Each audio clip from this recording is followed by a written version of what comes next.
జ్ఞానేంద్రియాలు ఇచ్చాడు, అందుకే మనకు బుద్ధినిచ్చాడు, మనకు తెలివితేటలు ఇచ్చాడు, మనకు జ్ఞానాన్ని ఇచ్చాడు.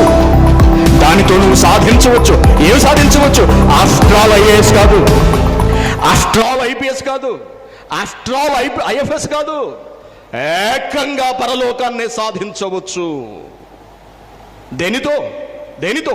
సాధకము, అభ్యాసము, ప్రాక్టీస్, అభ్యాసము, అభ్యాసము, అభ్యాసం. మరి ప్రయత్నిస్తున్నామా? ప్రయత్నిస్తున్నామా? మనల్ని మనం పరీక్షించుకుంటున్నామా? మన భక్తిని మనం బేరీజు వేసుకుంటున్నామా?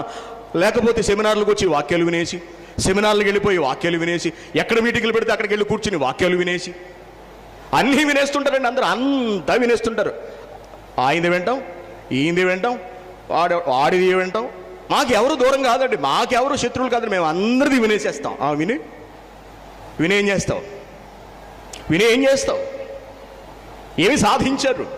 ఏమి సాధిస్తున్నారు? హృదయంలో ఉన్నవన్నీ అలాగే ఉంటాయి. ఎవరన్నా ఒక మంచి పని చేస్తుంటే దాన్ని అభినందించలేరు, దాన్ని స్వాగతించలేరు.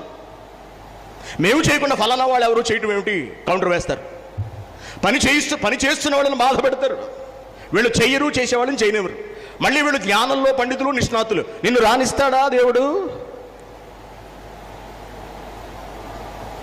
ఇటువంటి వాళ్ళని రాణిస్తాడా దేవుడు?